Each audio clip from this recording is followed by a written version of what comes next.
Santo Tomás de Aquino, me acuerdo que vimos que él como que retomaba la filosofía de Aristóteles y él siguiendo a Aristóteles defendía que el fin del ser humano era el bien, pero este bien lo asociaba a Dios. En cuanto a este Kant, él hablaba de un hipotético categórico que era actuar como nos gustaría que los demás actuaran y también como que con él surgió la dignidad que hoy contemplan las constituciones. Sí, importante todo esto. Gracias, Abraham. ¿Algún otro comentario en torno a lo que vimos la última clase? Sí, profesor, mire, bueno, yo no estuve en la clase anterior, por cuestiones de trabajo, Sí. pero yo leí el texto porque pues de ahí fue la tarea. Sí. Y nos habla que el autor nos habla de tres filósofos importantes que son Santo Tomás de Aquino, Emmanuel Kant y Jeremías Bentham, Uh-huh. los cuales nos introducen al conocimiento de la enseñanza de la ética en las profesiones. Pero vemos que tienen puntos de vista diferentes, pero al final nos llevan al mismo fin, que es el conocimiento de la ética en la carrera del derecho. Yo en lo que se refiere a Tomás de Aquino, pues él nos habla mucho de los valores. Nos habla del conocimiento, de la felicidad. Nos habla por ejemplo, en su libro el título dice que de la luz del mundo. Entonces, pues tiene una gran influencia y pues sus aportaciones son inclinadas hacia Dios, que es ¿cómo se llama? Los principios del ser humano. Ok. Gracias, Ángel. Nada más ahí te voy a hacer la precisión. Esto de la luz del mundo es un apodo que le puso a Tomás su maestro Alberto Magno, porque él se fue a estudiar a Europa. Justamente aquí retomo, voy a comentar un poco de lo que se hablaba en la sesión anterior. Efectivamente, Sí, tiene razón, profesor, es el apodo que le puso su maestro. sí. Digo, las obras, hablábamos de el cielo, hablábamos el cielo del mundo, física, suma de los gentines, suma teológica de la generación y de la corrupción, que de hecho la obra magnánima, la obra maestra de Tomás fue Suma Teológica. Es un libro enorme, es un libro extenso, donde trata de justificar desde el punto de vista científico la existencia de Dios, con sus famosas causas eficientes. A aquellos que sean gustosos de esos textos filosóficos, ayuda mucho a comprender cómo es que se da en su pleno esplendor el concepto de la doctrina filosófica en torno ni siquiera al hombre, en torno a Dios, que esto es lo que se trata de platicar. Va a ser importante. Y bueno, esta reflexión de Juan Díaz gira efectivamente en torno a tres ejes. Hablar de la ética en general, hablar de tres filósofos que efectivamente son Santo Tomás de Aquino, Emmanuel Kant, Jeremías Bentham, no Benham, sino Jeremías Bentham. Y al final, como seguramente terminaremos hoy, platicar de algunas conclusiones en torno a los fundamentos básicos de la ética de las profesiones y concretamente de la carrera de Derecho. Y hablando de Santo Tomás y la ética, les hacía una breve reseña de la vida y obra de Santo Tomás. Les comentaba que Tomás había nacido en el año de 1225 en la provincia de Aquino, cerca del castillo de Rocaseca, y que siempre desde pequeño fue un religioso por excelencia, porque sus padres pertenecían justamente a una familia benedictina. Tomás entonces estudió en la Universidad de Nápoles, se interesó en los estudios profundamente, en los estudios de Aristóteles. Aquí también hace una referencia, porque Aristóteles fue el eje rector de Tomás, como lo fue en el caso de San Agustín, que fue antes de Santo Tomás, Platón. Entonces, de ahí que estos dos principales exponentes filosóficos, primero San Agustín y luego Santo Tomás de Aquino en la Edad Media, se hayan basado primero San Agustín en Platón y luego Santo Tomás en Aristóteles. Esto es bastante destacable y bueno, es por cultura filosófica y general. Entonces Tomás estudia en la Universidad de Nápoles, se interesó por esta parte aristotélica y en Nápoles justamente estudió el ciclo básico educativo que en ese entonces era retórica, lógica, aritmética, geometría, astronomía, música, que era lo más importante. En eso consistía la educación del momento. Y luego, pues, se internó, se abocó, formó parte de esta orden de los dominicos y como lo más importante o los doctos, los estudiosos de la época, se iban a Europa a estudiar, ya que era prácticamente lo máximo en cuanto a casa de estudios. Se fue a Europa a estudiar y ahí fue cuando estudió con el señor Alberto Magno, quien le apodó la luz del mundo y todo el mundo sabía que era Tomás. Ya les comentaba yo que Tomás fue un gran alumno, se conmemoró y se ganó el título de magíster, lo que hoy conocemos como doctor, prácticamente obtuvo un doctorado para aquella época, pues bastante destacado. Y además, pues llegó a conocer al Papa, justamente fue convocado por el Papa, tan famoso fue Tomás, pero ya no alcanzó a llegar, tristemente en el año de 1274, a los 49 años, se murió en el monasterio de Fosanova, Tomás, y justo hablábamos de estas obras representativas, el cielo del mundo, física, suma de los gentiles, suma teológica, de la generación y de la corrupción. Y ya platicábamos que es un filósofo bastante complejo y vasto en cuanto a contenido, y su ética básicamente la desarrolla en algunos puntos fundamentales. Hablábamos justo de los actos humanos, y estos actos humanos, pensándolo desde el punto de vista de Tomás, se comenta que los actos humanos, la manera en que nosotros nos conducimos, no todos los seres humanos tenemos una inclinación precisamente hacia la moral, que esta es la primera referencia que hace Tomás en sus obras. No todos los seres humanos necesariamente tienen un afecto allegado a la moral.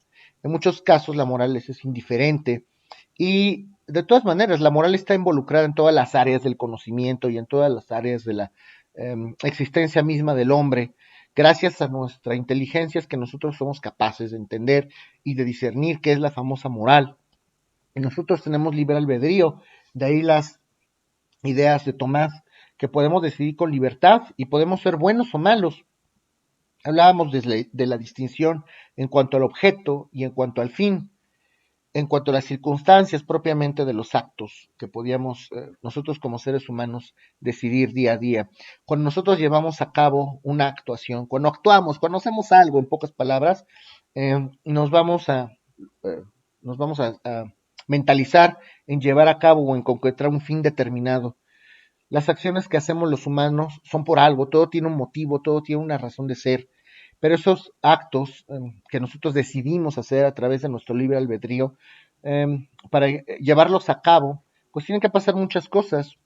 En nuestra vida cotidiana ocurren diversas circunstancias que nos obligan a actuar de determinada manera y en determinados casos ni siquiera podemos prever estas circunstancias. No nos ha pasado a todos, seguramente nos ha pasado a todos en numerosas ocasiones que queremos llevar a cabo determinada acción, nos decidimos en tomar una decisión, yo voy a estudiar derecho y por alguna circunstancia de la vida ya no lo podemos hacer porque tenemos que atender otro asunto, tenemos que trabajar, a lo mejor viene un hijo en camino y muchos padres deciden abandonar los estudios, etcétera. Entonces, estos fines, estos objetos, estas conductas, pues pueden estar condicionados a estas circunstancias que son accidentes secundarios derivados de los actos. Nuestras acciones ocasionan consecuencias, que es lo que platicaba Tomás. Y lo valioso de la moral es que la bondad, justamente hablar de bondad, la bondad del objeto coincida con la verdad y con el fin. Quiere decir que nosotros tenemos, si nosotros vamos a actuar bien, nosotros vamos a llevar a cabo algún acto porque tenemos en mente llegar o concluir un fin. Ese fin tiene que ser bondadoso, no solamente los actos tienen que ser buenos, también el fin, el objeto que es propiamente el fin. ¿Para qué hacemos las cosas? Nada más por hacerlas o por hacerlas bien. De nada serviría si la manera en que hacemos las cosas no es concordante con el fin. En pocas palabras, tanto el fin como las circunstancias, como el objeto, como nuestros actos, deben de ser bondadosos a la luz de Santo Tomás. Todo debe de ser bueno porque si nuestra finalidad es buena, pero nuestros actos son malos, entonces no serían concordantes nuestras acciones.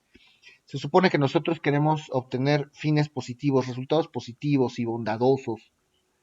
Eh, por ejemplo, ponemos de ejemplo el tema de la confianza. Es bueno ganarse la confianza de las personas, sí, pero ¿qué voy a hacer con la confianza de las personas cuando me la gano? ¿Voy a procurar una amistad? ¿Voy a procurar un nexo humano, una relación humana? ¿O simplemente me estoy queriendo ganar la confianza de alguien para poder engañarlo en el futuro o para ayudar a alguien? Si lo que pretendo es engañar al propio, engañar a una persona eh, a través de su confianza, pues entonces el actuar es bueno y el fin es malo, porque es malo engañar. Para saber si un acto es bueno o malo, se deben de considerar ciertos factores como la ley y la conciencia moral. Creo que aquí no había alguna duda, o si alguien tiene alguna duda de esto que estoy comentando. No, profesor. No, Ok, profesor. gracias. Y entonces hablábamos del concepto básico de ley de Santo Tomás, esto que tanto se comenta en la introducción al estudio del derecho. Hablar de ley es referir la ordenación de la razón dirigida al bien común. ¿Qué más noble, qué más bondadoso puede ser el bien común? ¿Qué es lo que esperamos todos de esta supervivencia en sociedad? El Estado es quien justamente tiene el parámetro de la directriz de la conducta de las personas en el Estado. A través de las leyes va a dirigir el comportamiento de las personas que están supeditados a él. Nosotros creamos el Estado como seres humanos. Nosotros decidimos entonces que el Estado nos acogiera de aquellas cosas que nosotros no podemos protegernos, pero a cambio debemos ceder un poco de nuestra libertad. Y solamente la autoridad, como en este caso sería el Estado, a través de sus funcionarios públicos, a través de los mandatarios, de los jueces, de los presidentes, de los legisladores, solamente ellos tendrían esta capacidad o esta autoridad o esta facultad para llevar a cabo la expedición de las leyes. Las leyes entonces son una ordenación de la razón. Las leyes humanas provienen de la razón y están dirigidas a satisfacer el bien común. Solamente puede dictarlas aquel que tiene a su cargo una comunidad. Qué importante es esto que decía Santo Tomás. Una ordenación de la razón dirigida al bien común. Expedida por quien tiene a su cargo una comunidad. No podría ser de otra manera. Porque nosotros mismos fuimos los que dotamos al Estado de facultades, de poder. Y si nosotros no respetamos eso, nosotros mismos que fuimos los que decidimos acatar esta decisión, pues estamos siendo incongruentes. Si nosotros decidimos crear el Estado y vivir en sociedad, pues lo que tenemos que hacer es acatar las reglas que nosotros mismos creamos. No sería un objeto noble o no sería un actuar noble el desobedecer todas estas normas que nosotros mismos propiciamos. Sin fin, entonces, sin que el legislador, sin que la autoridad tenga en mente alguna idea, alguna propuesta para desarrollar el bien público temporal. Sí, claro, el legislador y la autoridad competente podrán tener todas las facultades para expedir las leyes que ellos quieran, pero si la finalidad de la ley que se está promulgando no es buena, no es para satisfacer el bien público temporal, entonces de nada va a servir esa ley, no va a tener un verdadero contenido ético y, refiere Juan Díaz, pues puede ser un usurpador del poder.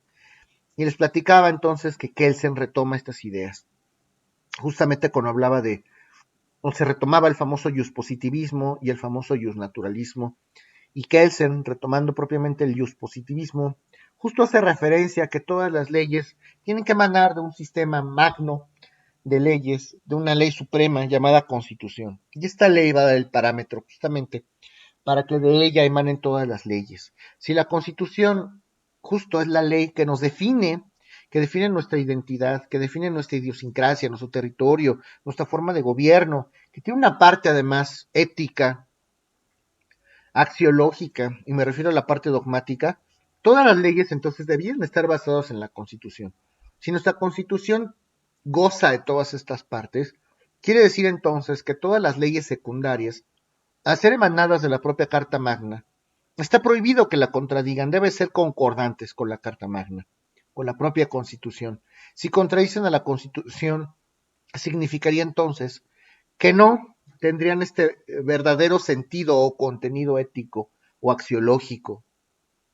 Entonces es importante la Constitución. Fíjese cómo todas estas ideas están concatenadas. Pareciera que no, pero el propio positivismo de Kelsen, con las ideas del Estado, con las ideas de una Carta Magna, con la parte axiológica o dogmática de la Constitución, con la parte de los derechos fundamentales o humanos, parte humana, dignidad, y además, justamente, conforme a las leyes que expiden los legisladores o la autoridad que tiene a su cargo una comunidad, vamos a poder estar en posibilidad de estudiar aquellos principios, aquellas necesidades que sean acordes o concordantes con los seres humanos. Y aquí es justo donde hacía hincapié en esta parte dogmática de la Constitución: derecho a la vida, derecho a la libertad, derecho al trabajo, etcétera. Entonces, hay que respetar la ley natural. Si bien es cierto que Kelsen era un positivista, todas las leyes provienen de un orden lógico, de un orden natural.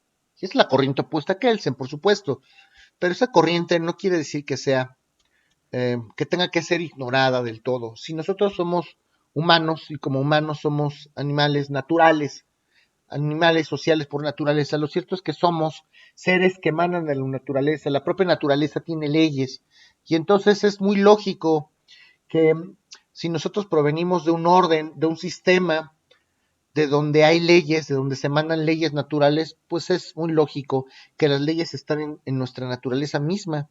Por eso es que debemos de respetar a la naturaleza, y todas aquellas leyes hechas por el hombre, no por la naturaleza, deben de respetar la naturaleza, deben de respetar los procesos naturales. Si no, si una ley hecha por el hombre no respeta la naturaleza, no respeta los fines propios, las causas naturales, sería injusta, sería amoral. Bueno, hablábamos también de este tema referente a la conciencia humana, que es otro de los postulados de la ética de Tomás. Y justamente hacemos referencia a la ley. ¿Para qué sirve la ley? ¿Qué es la ley? ¿Para qué es la ley para el hombre, en pocas palabras? Para el hombre simplemente es un señalamiento general. ¿Qué debemos hacer? Si nosotros nos perdemos en el camino, no sabemos qué es lo correcto, no podemos entender o no tenemos clara una conciencia moral determinada, nosotros tenemos una guía muy práctica que se llama ley, que debe de estar ajustada a los principios de la ética, a los principios naturales y por supuesto ajustada a la Constitución misma. Entonces, un conjunto de juicios de valor, un conjunto de entendimientos, de ideas prácticas, eh, se van a ver inmersos o reflejadas en esta ley que nosotros vamos a respetar y que refieren prácticamente a la moralidad de un acto desde el punto de vista humano. En las leyes nosotros podemos analizar claramente un objeto y un fin que se persigue. Cualquier ley tiene un objeto y un fin, la que sea, hecha por el hombre. En principio tendría que ser así. Si las leyes son expedidas por el hombre, es porque se pretende controlar un comportamiento, se pretende tener un recto actuar por parte de los seres humanos. Se trata de principios que deben de estar de acuerdo a la conciencia.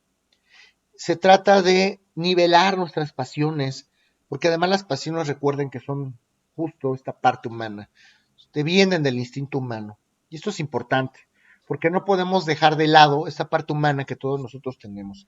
Esta parte intuitiva, esta parte pasional, que es otro eh, de los postulados de Tomás. Si hablamos de pasiones, podemos hablar de impulsos, de energía, que nosotros emanamos libremente. Se genera con base en nuestras fuerzas como humanos. Nos lanzan, son capaces de lanzarnos a los hombres hacia determinado fin.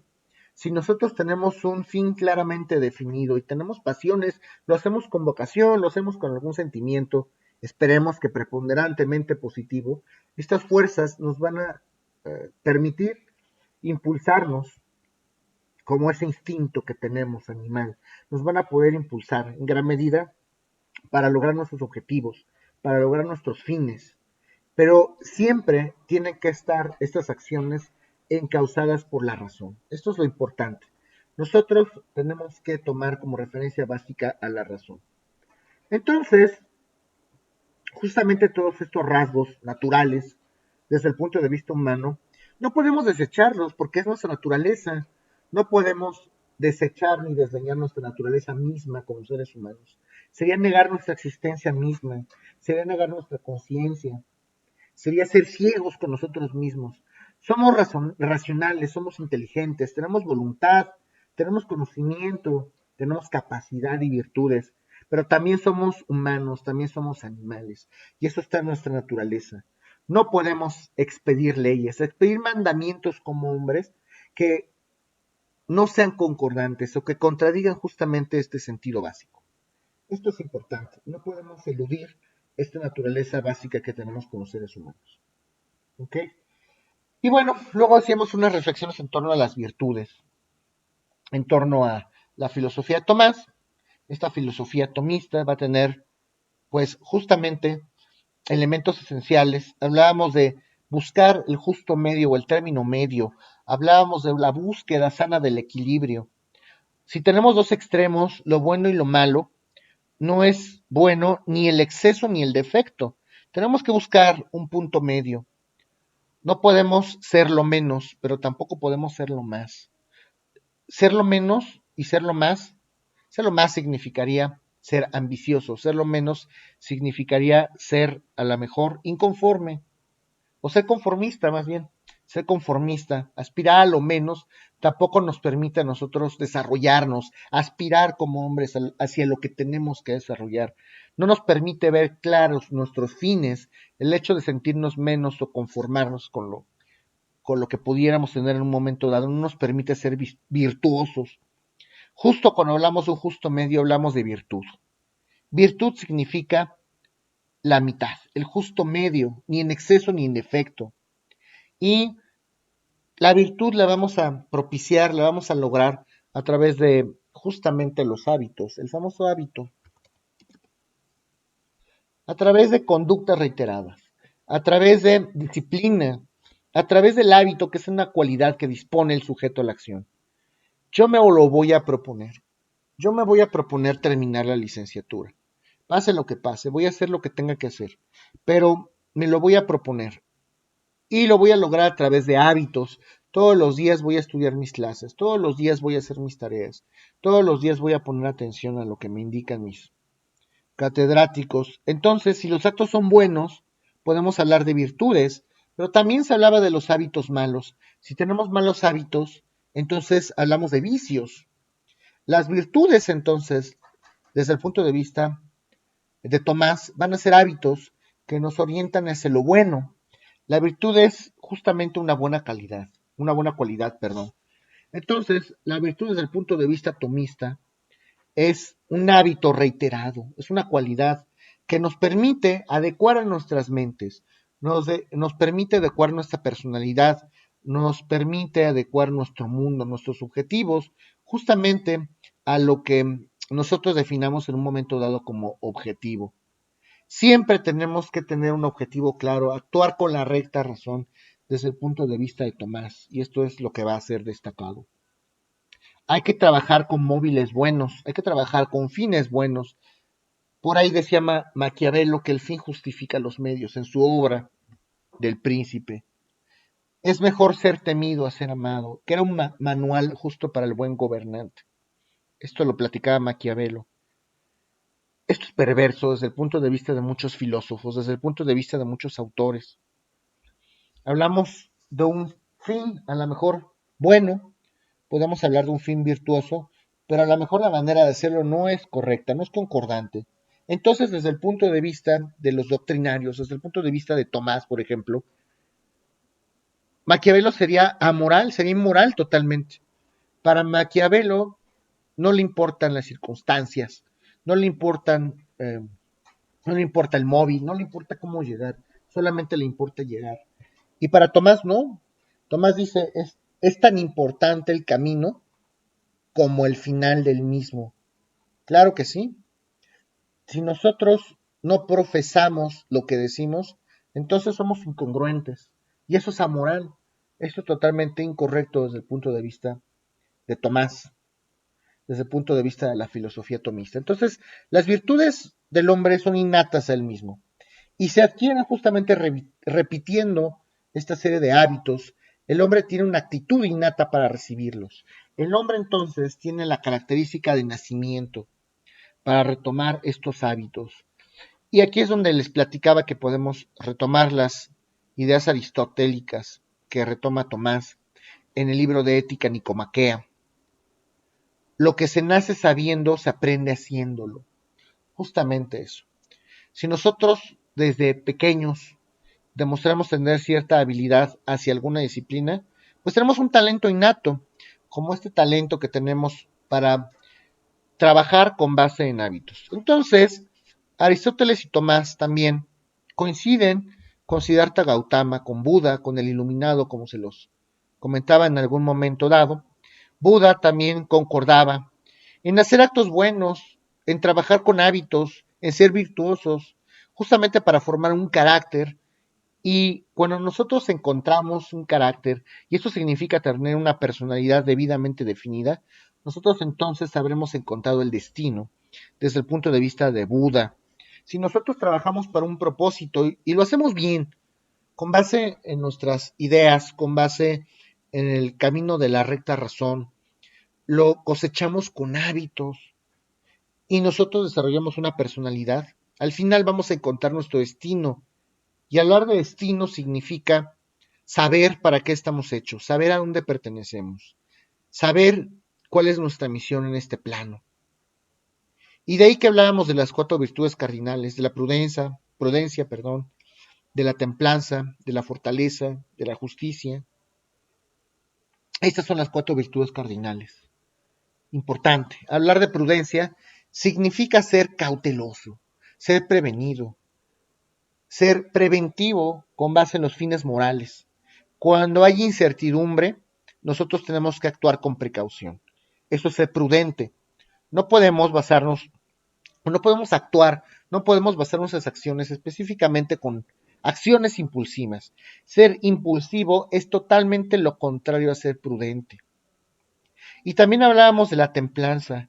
La templanza significa tener el control del apetito concupiscible, no dejarnos guiar por nuestras pasiones humanas, animales. No podemos estar en desequilibrio en nuestra vida, no podemos estar fomentando excesos y defectos. Justamente tenemos que encontrar el punto medio, y a eso se refiere la templanza, a buscar y a encontrar justamente un punto medio, un equilibrio. Las personas que tienen templanza justamente son equilibradas en sus decisiones, en su toma de decisiones, en sus pensamientos. Hablar de fortaleza significa, ahora sí, controlar esta ira o violencia, actuar de manera irracional. Nosotros tenemos que tener autocontrol, porque entonces perderíamos eso que nos hace especiales como seres humanos, que es el intelecto, que es la razón. No podemos perder eso que nos hace humanos. No podemos ser irracionales. No podemos ir en contra de nuestra naturaleza, pero podemos tener autocontrol, definitivamente. Entonces, ser fuerte significa luchar contra nuestras propias pasiones, contra nuestro lado animal, contra el enojo, contra la ira, para actuar con razón, porque debe de preponderar la razón en la toma de las decisiones. Y actuar con justicia, o justamente esta virtud de la justicia, significa dar a cada quien lo debido desde el punto de vista de Tomás. Tomás dice que la justicia es un hábito que depende de cada persona, que según el cual cada persona se va a impulsar justamente por una voluntad constante y firme respecto a cada cual su derecho. Es decir, nosotros, al hablar de justicia, vamos a hablar de hábitos personales. Estos hábitos personales se van a desempeñar o se van a llevar a cabo justamente con base en hábitos. Solo las personas podemos tener hábitos. ¿Y qué nos lleva a cabo? ¿Qué nos impulsa? ¿Qué nos hace llevar a cabo nuestras acciones? Pues la voluntad, esa voluntad que debe de ser constante y firme, sin titubear. Y hay que respetar el derecho de cada uno. No podemos vulnerar las prerrogativas de cada persona. Recuerden, hasta el propio don Benito Juárez García, ya lo habíamos comentado, el respeto al derecho ajeno es la paz. Mi derecho termina cuando empieza el derecho del otro. Entonces, sí, por supuesto que hablar de justicia desde el punto de vista tomista significa dar a cada quien lo que es debido, dar a cada quien lo que se merece. Y concuerda, obviamente, se inspiran justamente el jurisconsulto romano llamado Ulpiano. Pero también hablar de justicia significa que tenemos que actuar con voluntad constante y firme, que tenemos que fomentar hábitos para llevar a cabo esta justicia. Y además, justicia significa respetar el derecho de los otros. Ya está haciendo hincapié Tomás justamente en elementos adicionales. Hay que respetar el derecho ajeno, hay que respetar el derecho de los demás, y eso es actuar con justicia. Hablar de felicidad desde el punto de vista de Tomás es hablar de los hombres, hablar de la vida de los hombres, hablar de los fines que persiguen los hombres. ¿Qué fin es perseguido por cada uno de los hombres? Cuando se alcanzan estos fines, podemos sentirnos felices. Cuando llevamos a cabo nuestras metas, las logramos, pues actuamos con felicidad. Y pues es importante porque no hay que perder de camino, o no hay que perder de cuenta que hay muchas trampas en el camino. Hay muchas trampas o banalidades que pudieran desabocarnos o pudieran perdernos del camino de la verdad, de la recta verdad. Como se hablaba de las riquezas y el poder no es lo mismo que felicidad. Felicidad se concluye cuando yo logro un fin. Ok, a lo mejor algunas personas podrán pensar que su fin último es obtener mucho dinero. Ok, ya tienes una maleta llena de billetes. ¿Y para qué? ¿Para qué queremos ese dinero? ¿Cuál es el fin? ¿Cuál es la finalidad? ¿Cuál es el objeto de ser millonarios? Si no vamos a hacer un cambio en nuestras vidas para vivir bien, para hacer un bien común, para que nuestra familia esté bien, ¿cuál es ese fin que nosotros estamos persiguiendo que nos va a dar felicidad? Porque no se trata de ser rico y poderoso nada más por serlo, nada más por enorgullecer nuestros egos, por hacerlos sentir fuertes, por reforzar.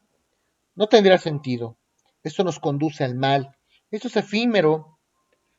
Esto es efímero y puede ser concordante desde el punto de vista tomista con el honor. La forma no es lo mismo que el fin. Entonces, los actos que se persiguen deben de ser éticos, deben de ser concordantes con las leyes de la moralidad, tanto a nivel humano como a nivel colectivo, como cuando hablamos de bien común. El hombre puede aspirar a un bien común, a un fin supremo, un fin que, si bien se logra ir más allá de la felicidad, se podría llamar beatitud, un beato, desde el punto de vista de la filosofía tomista, o hablar de una persona que alcanzó la luz, o una equidad divina, si lo quieren ver desde ese punto de vista. Y hablar de los fines desde el punto de vista de Tomás es hablar de la contemplación misma de Dios, que es lo que platicábamos. Contemplar a Dios significa justamente llegar, coronar, alcanzar nuestras metas, alcanzar la suprema perfección como seres. Es una práctica constante desde el punto de vista de Tomás. A través del hábito debemos hacer ciertas acciones, porque por lo menos para él queda muy claro que el fin último era la contemplación de Dios. Hay que justamente encontrar esa felicidad a través de la contemplación de Dios. Y eso es lo que él llamaba eudemonía. Eudemonía. Ya lo comentábamos. Entonces, la perfección para el hombre no existe. Eso es algo que tenemos que comprender. El hombre no es un ser perfecto, y esto ya venía desde Sócrates. El hombre es perfectible, no es perfecto.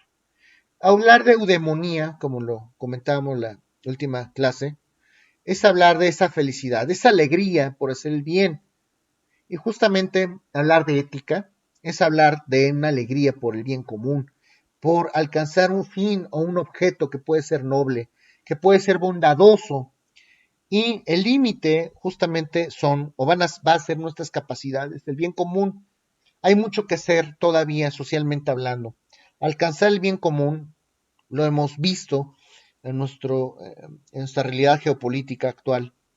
Es casi imposible en este momento hablar de un bien común, porque el hombre no es perfecto, es perfectible. No vamos a poder alcanzar nuestra perfección jamás, no bajo las circunstancias que lógicamente conocemos hoy por hoy. Y entonces hay que distinguir entre el libre albedrío y la recta razón. El libre albedrío es justo esta libertad, libertad sin límites, esta opción que nosotros tenemos como seres humanos para dirigir nuestros actos, para ejecutar los actos que nosotros decidamos hacer. Y la recta razón, hablar de razón humana, justamente es hacer las cosas con verdad, con conocimiento, con inteligencia. Y gracias a Santo Tomás esta gracia divina es otorgada por Dios. Justamente Dios entonces es el fin de la conducta ética. Si no fuera por Dios, nosotros no tendríamos esa gracia divina llamada inteligencia, llamada razón, y se explica justamente en las leyes. Para que nosotros podamos alcanzar justamente esa gracia divina, tenemos que seguir los mandamientos de Dios, según Santo Tomás. No robarás, no desearás la mujer de tu prójimo y todo esto que ya se sabe. Esto es una parte muy marcada. Quise retomar estas partes de Santo Tomás. No es un autor fácil, mucho menos hablando de sus causas eficientes, que no es el tema, ya lo habíamos comentado, pero sí va a ser importante retomar. Ya se termina la Edad Media, después de la Edad Media, después de Tomás, que fue una gran influencia a nivel mundial. En la Edad Media, con su doctrina llamada escolástica, justo siglos por ahí del 16, 13, 16 les comentaba, se llevó a cabo una revolución cultural, justamente esta ilustración, eh, todos aquellos filósofos científicos, técnicos del conocimiento, ya se encontraban en libertad de poder propagar sus doctrinas, de poder ilustrar, enseñar todos estos descubrimientos que durante el oscurantismo no pudieron llevarlo a cabo, justamente porque se consideraba como una herejía. El rompeaguas justamente fue la Revolución Francesa. No podíamos decir nada que atentara contra la divinidad, porque entonces ya era herejía y ya nos mataban. Pero gracias a estos franceses, y hay que agradecérselo mucho a estos señores, pues el hombre empezó a empoderarse en cuanto a sentido contextual, en cuanto a valor inocuo, en cuanto a centro de todas las cosas. Y se dice que la Edad Media terminó por ahí del 1453 con la caída de Constantinopla, esta invasión de los turcos, y obviamente platicábamos de algunos cambios artísticos, filosóficos, mentales, en muchos sentidos, pintura, escultura, en Francia, en España, en Italia, en filosofía, surgen ahora sí salen a la luz los conocimientos de Galileo, de Copérnico, de Francis Bacon, de Descartes, de propio Leonardo da Vinci. Y pues al principio se hizo una gran tendencia a dejar a un lado lo divino, porque ahora el centro de todas las cosas era el hombre. Y ahora la filosofía y la ética se van a centrar en el hombre, no en Dios. Ya vamos a dejar de pensar en Dios, ahora vamos a pensar en el hombre. Y ahí es cuando hablábamos o empezamos a hablar de Immanuel Kant. Le decía que Immanuel Kant nació justamente en Alemania, en Königsberg, en el año de 1724. Este señor tan complicado y tan recto en sus pensamientos, murió a los 80 años, longevo para la época. También les comentaba, Immanuel Kant, de familia humilde, humanista, y hablamos de algunas obras también importantes: Fundamentación de la metafísica de las costumbres, Crítica de la razón práctica, Crítica de la razón pura, y justamente esta última, la más importante para Kant, Crítica de la razón pura, y fundamenta ya desde el punto de vista científico el tema de la dignidad del ser humano. Los actos entonces, y eso lo platicábamos en la sesión anterior, los actos de los hombres pueden llegar a ser voluntarios, sí, y cuando actuamos de manera voluntaria los hombres, podemos descubrir que estos actos justamente se llevan a cabo a través de la conciencia. Nuestra conciencia entonces nos dicta qué debemos hacer y qué no debemos hacer. Nosotros tenemos razón. Gracias a nuestra razón tenemos conciencia, estamos conscientes de nuestra realidad. Nuestra conciencia, nuestro cerebro nos va a decir qué hacer. Y esto se llaman los imperativos. Y hay dos tipos de imperativos categóricos o hipotéticos. Si bien es cierto entonces que los actos voluntarios del hombre los podemos desarrollar o surgen justamente en nuestra mente, pues son imperativos. Nuestro cerebro nos está impulsando, nos está dando una orden. Tú, como ser humano, tienes que actuar de manera determinada, tienes que llevar a cabo estas acciones o no. Eso es un imperativo. Tu actuar tiene que basarse, tiene que dirigirse hacia tal fin. Así es como tiene que ser. Y hablábamos de imperativos hipotéticos. e imperativos categóricos.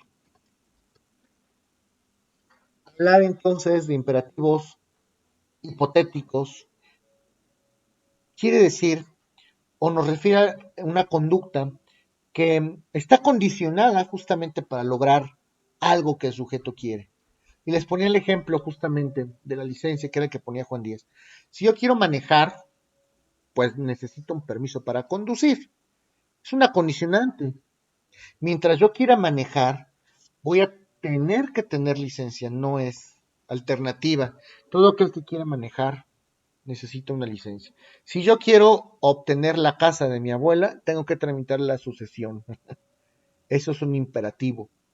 Si yo la quiero tener, claro está.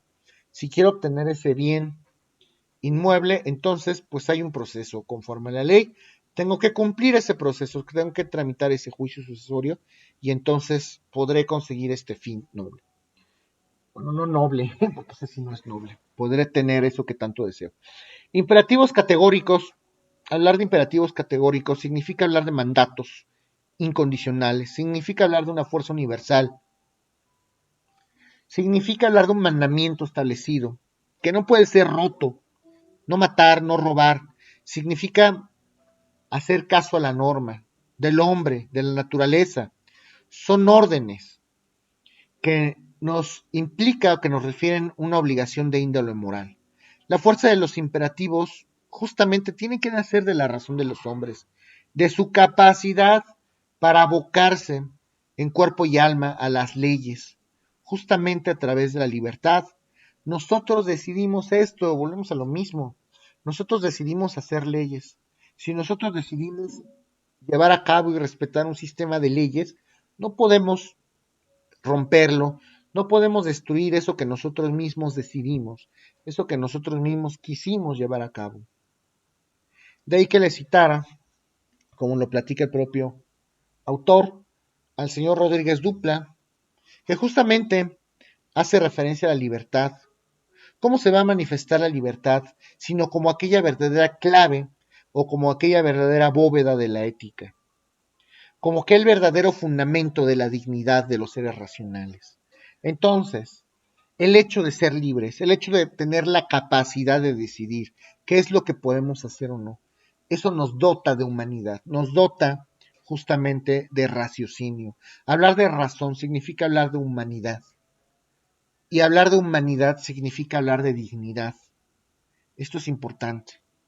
Y justo platicábamos de este imperativo categórico de Kant, obra de tal modo que uses a la humanidad, tanto en tu persona como en la persona de cualquier otro.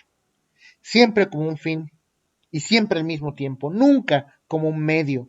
Siempre hay que actuar como queramos que actúen los demás, siempre hay que actuar de manera ejemplar, que esa es una de las aportaciones de Kant a la ética, hay que actuar ejemplar. Si yo quiero exigir un comportamiento del otro, pues tengo que predicar con el ejemplo. Justamente es lo que refiere Immanuel Kant. Y aplicado también a nuestra carrera, ¿eh?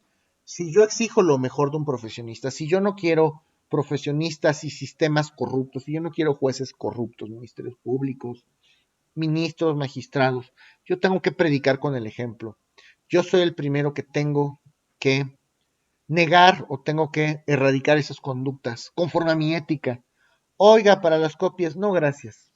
Yo voy por mi recibo de pago y se lo voy a entregar. Hay que resistir esas fuerzas predominantes de la pasión, esa flojera de bajar a la máquina y pagar el recibo.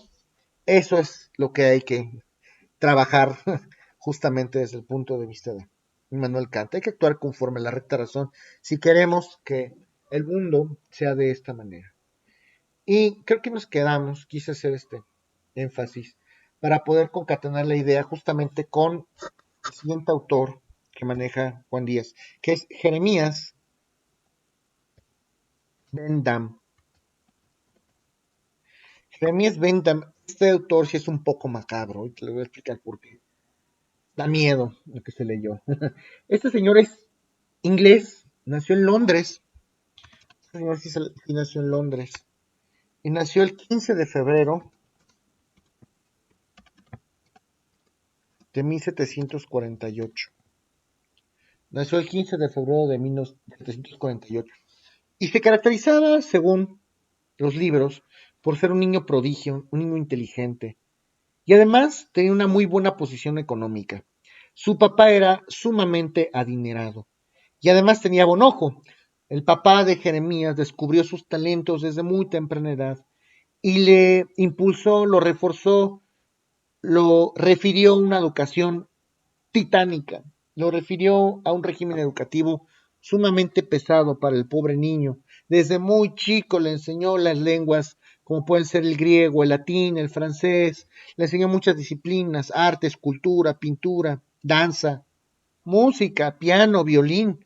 Desde chico este señor fue bombardeado, pobre niño, no tuvo una infancia muy alegre, porque su papá vio que desde chico él tenía talentos, entonces pues eso consideró como prudente su papá, ¿no?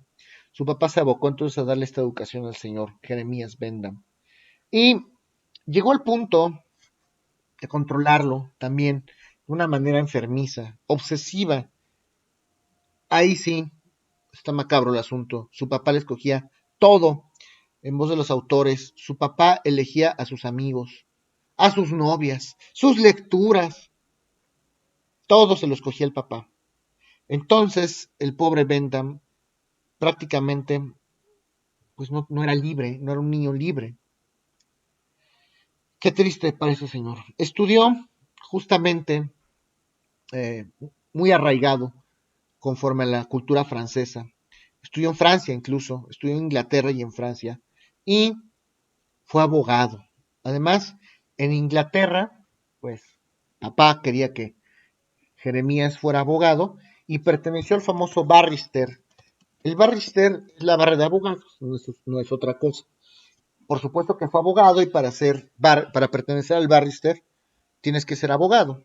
Cuando en Estados Unidos o en Inglaterra, Irlanda, Australia o en cualquier país anglosajón que siga el common law como sistema jurídico, cualquier persona se gradúa de abogado, pues tiene como obligación preponderante pertenecer al famoso barrister, a la barra de abogados. Entonces, pues papá lo obliga prácticamente a ser abogado. Y tuvo mucho contacto con la cultura y la idiosincrasia francesa, ya se los comentaba. Ese señor muere a los 84 años de edad, en el año de 1832, además. Y pues todo esto que le hizo su papá, evidentemente trajo alguna serie de consecuencias un poco macabras. Él tuvo un último deseo. Dijo, cuando yo me muera y voy a dar la orden explícita, quiero que exhiban mis restos, quiero que exhiban mi cabeza, todos mis restos en algún centro educativo, en una universidad. ¿Y qué creen que pasó? Efectivamente, Bendam fallece y su cuerpo se exhibió en una universidad, en Londres, University College, London. En una universidad de Londres se exhibieron sus restos y pues obviamente el tiempo hace lo que tiene que hacer.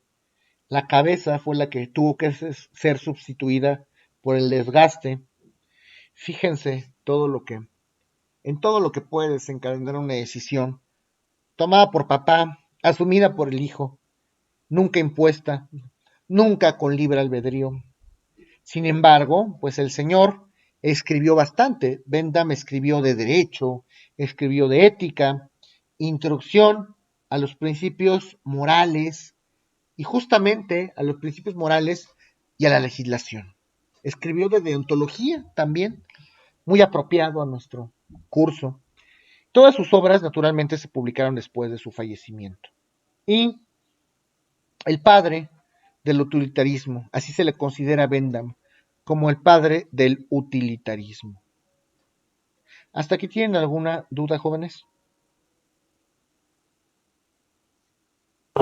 No, profesor. Ok, No, profesor, está bien. ok. Bueno, entonces a Bentham se le considera como el padre del utilitarismo. Desde el punto de vista de los pensamientos de Jeremías, la moral debe ser un engrane útil en la vida práctica. La moral debe de ser una herramienta en la vida práctica, en la sociedad. La utilidad de la moral no necesariamente significa el perfeccionamiento del sujeto. No tienes que ser un sujeto perfecto, un ser humano ideal para ser moral o para ser ético. Claro que no. Todos somos seres humanos y tenemos defectos. ¿En qué radica entonces este papel de la moral? En lograr la felicidad para el mayor número de sujetos. Eso es lo que consideraba Jeremías Bendam. Y está trágico. Ahorita les voy a platicar por qué. Pero entonces, prácticamente lo que le interesaba a Bendam es ser útil. Entre más útil pueda ser a la sociedad, entre más útil pueda ser para las personas, más moral puedo llegar a ser. La felicidad para él significa satisfacer a las mayorías, ser útil a las mayorías. El utilitarismo significa ser útil. No tiene un fin preponderantemente económico. Los actos humanos deben ser útiles en el mundo cotidiano, en el mundo perfecto. Esa es la gran aportación de Jeremías Bendam. No vamos a llamar o no nos tiene que llamar la atención una acción por el simple hecho de que sea virtuosa o buena. Si el hombre lleva a cabo conductas virtuosas, pues bien por él. Los griegos en la Edad Media, todas las personas, todos los seres humanos, hasta después, hasta antes, perdón, de la Edad Media, pues consideraban que la moral tenía que ser o tenía que referirse estrictamente con una persona bondadosa, casi perfecta. Y en voz de la filosofía tomista, prácticamente casi divino, como lo acabamos de ver, por eso platicamos de Tomás. Para Tomás, ser moral era prácticamente aspirar a la divinidad, a la beatitud, a contemplar a Dios. No, Bendam no. Bendam dice, pues para mí, ser moral significa ser útil. Y mientras pueda ser útil para más personas, mejor. Mejor lo he hecho. Más ético es ese actuar. El utilitarismo entonces aparta de la moral tradicional, evidentemente. Y entonces, obviamente, un cúmulo de autores empiezan a establecer críticas en cadena. ¿Cómo puede ser que estés refiriendo a esas ideas, Benda?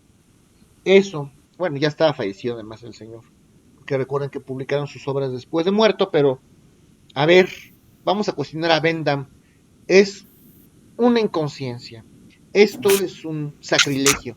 ¿Cómo podemos considerar que pues ser útil a la sociedad significa sacrificar un hombre injustamente para salvar a otros? ¿Alguna duda hasta aquí?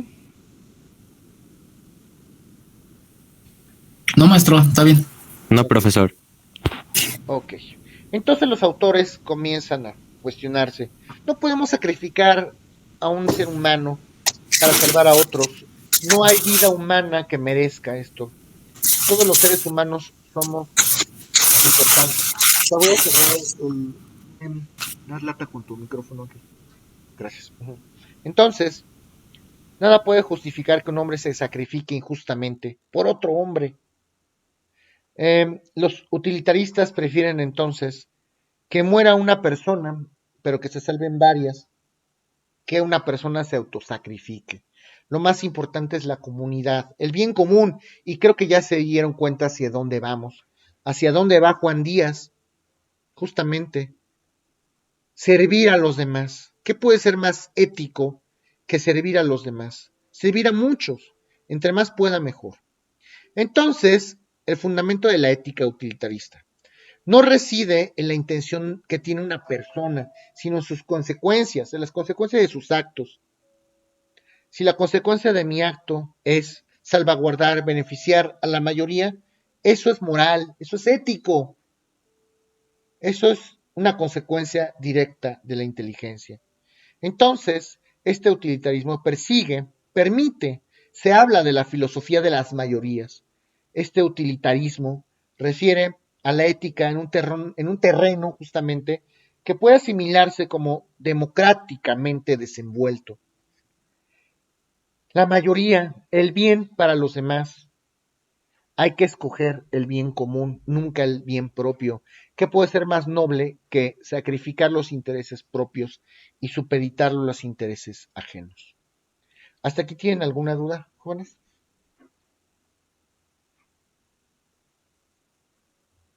Bueno, No, profesor. ok, No, profesor. gracias. Son las 6:13.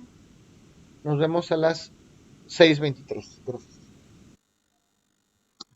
Sí, profesor, gracias.